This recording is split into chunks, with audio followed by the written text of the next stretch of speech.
So your organisation has recognised the value that digitalising your assessment process can bring. This short video will talk through some of the key steps to transforming your existing assessment process in a way that will ensure it delivers for your organisation in the short and the longer term.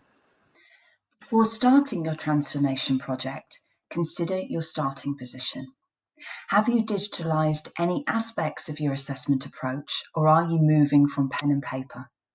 Also consider whether you have an established, effective approach to assessment for the roles in scope, or whether you are looking to develop this from scratch. This will inform all aspects of your project scoping by influencing the size of the work and how realistic your objectives are.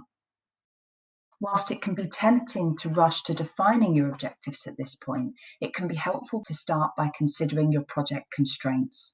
What is the budget for the work, and are there any timeframes or dependencies that will impact what you can feasibly deliver? Failing to consider this early on will potentially result in overly ambitious aims that set you up for falling short of your objectives. Building on your business case and with consideration to your starting position and project constraints, think about what success looks like. You should try and turn these factors into objectives that are specific, measurable, achievable, realistic, time-bound, and agreed, or smarter. Also consider the baseline metrics you have that link to these objectives. Considering these now will enable you to demonstrate real business impact from your project when you come to evaluate whether you have achieved what you set out to. Given these aims and your project constraints, also consider the scope of the work. Which roles or assessment processes are to be included? And are these realistic given where you are at present and your project constraints? It's usually preferable to start with a narrower scope and build on this after demonstrating the impact and establishing a way of working that you can then scale. An evolution of the scope is how you will approach the work. You may choose to approach this in phases. For example, perhaps starting with a specific assessment process or an area of the business. Also consider from the start how you will build organisational engagement for the initiative. Identify internal champions that you might involve early on in the work who can often help you to spread the word and gain broader buy-in. This will also feed the resources you need to deliver. Not only the internal project team, but any external suppliers that may be able to provide expertise or technological resources that you may not have access to internally. When scoping this, keep your success factors in mind. What resources needed to ensure you achieve what you're setting out to, and what knowledge, skills, and other attributes will determine your project's success. Finally, but perhaps most importantly, consider your stakeholders. Who do you need to involve? Who do you need to consult or keep informed to gain genuine support for the work, which will enable you to easily embed the solution over the longer term? For more complex transformation projects, it can often be helpful to document your ideas around each of these points and share them with your project sponsor and other key senior stakeholders before you begin the work. So let's build on a few of these points in a little more depth. In many instances, you may already have an established assessment process, and understanding and evaluating this at the start of the work will be key to how you best approach digitalization. Organisations can often be attached to existing approaches and procedures, and your stakeholders may have spent considerable time designing or facilitating the existing approach. There may also be a general sense that what you're currently doing is working, and the prospect of changing can feel disruptive and even unnecessary. This is also a valid argument. If something is working and you have evidence to show it is, then it makes no sense to throw the baby out with the bathwater, especially given the retraining that may be needed and the practice your stakeholders may need to facilitate the new process effectively. However, there will inevitably be components of the existing approach that could be improved or which may need to change in order to result in an effective digital experience. It can be helpful to approach this evaluation in a structured way. Consider what is working versus what could be improved, whether you are measuring what you need to effectively. Consider whether the existing approach is as fair, consistent, and precise as it can be, and what are the cost and time efficiencies that might be gained from changing what you're currently doing. As part of change managing the project, it is also fundamental to consider more qualitative stakeholder feedback on the existing approach. Which components are your stakeholders wedded to versus what do they feel is less effective? Are they happy with the quality of candidates, either at various points in the assessment process or once somebody is in role? This will help you to narrow down the aspects of the process you may want to retain versus those you would benefit from changing.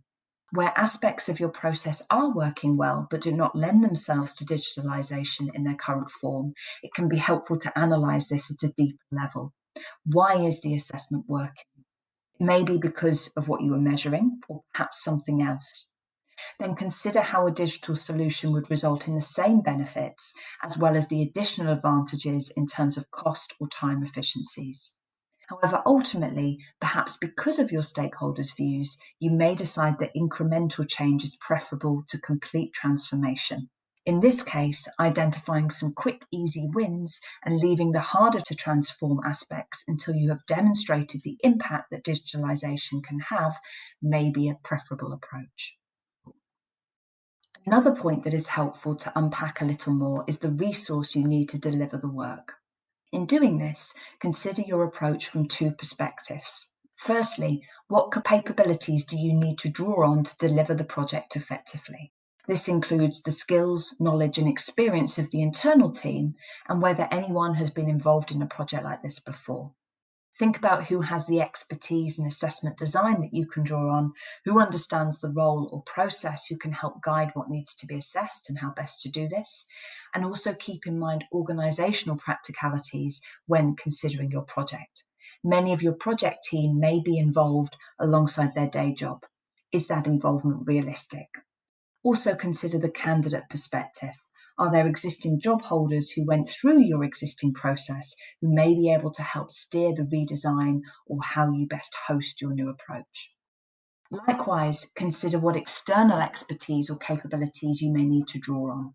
What provider has demonstrated their capability to digitalize assessment processes like this before? Which provides a platform that will enable you to deliver against your objectives?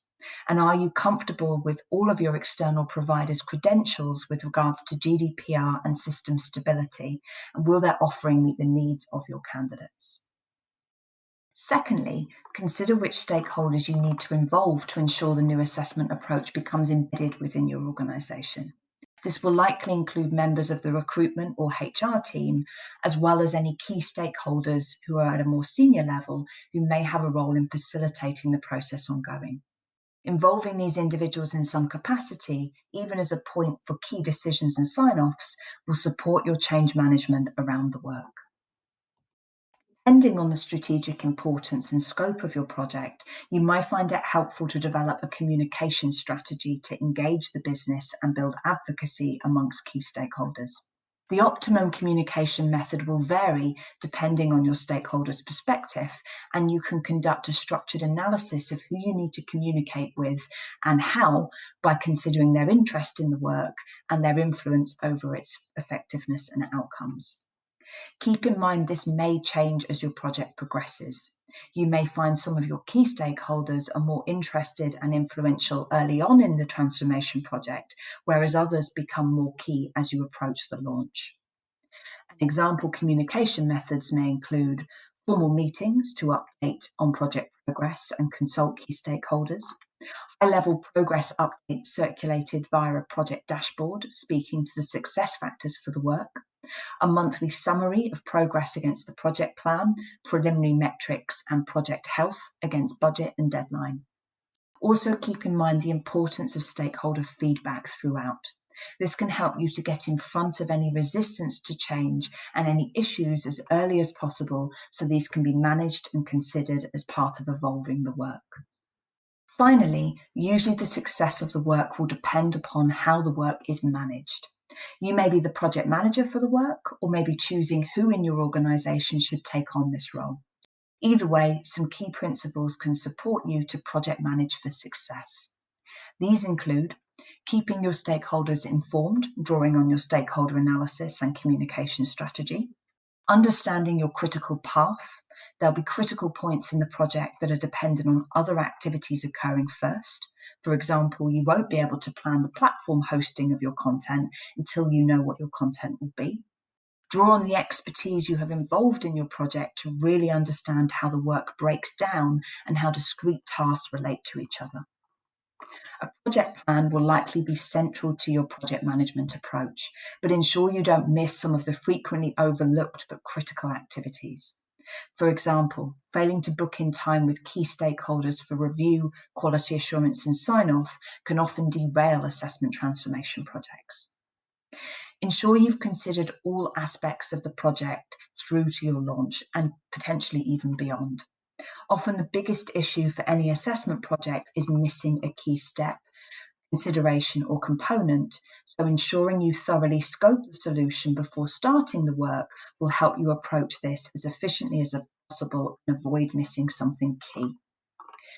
Building on this point, make sure you have identified and managed any risks to success early in the project, as well as decisions your stakeholders have made. This will help you to keep on top of any issues that may derail the project and track back to the rationale for design choices that have been made to support both stakeholder and ultimately candidate management. Consider the nuts and bolts as well as the look and feel.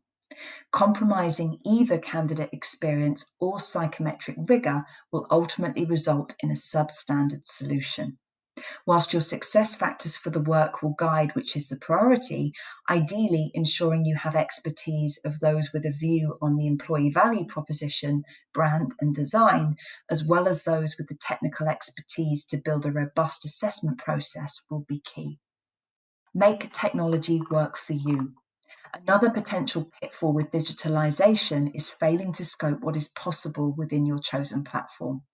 Ensure you gather the information you need to understand this early on, as it will inevitably steer what you design and how you manage the candidate experience and feed through of candidate data across your people systems. Consider your metrics. Never lose sight of what you are trying to achieve through digitalization, and build in methods of capturing and reporting on key metrics throughout the work.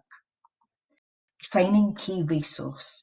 This is another step frequently omitted or downplayed in launching a digital or in fact any new assessment process. There will still be key people that you need to involve in making the solution work, so ensure you have factored in time to train these individuals to set them up for success. And consider the longer term picture.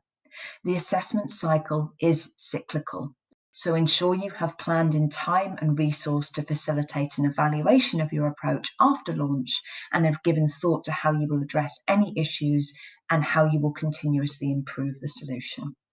And lastly, raise the profile of your work. Particularly if your organisation is new to digitalised assessment, make sure you are letting the business know about the project and promoting its benefits, which will support your ongoing digital transformation agenda.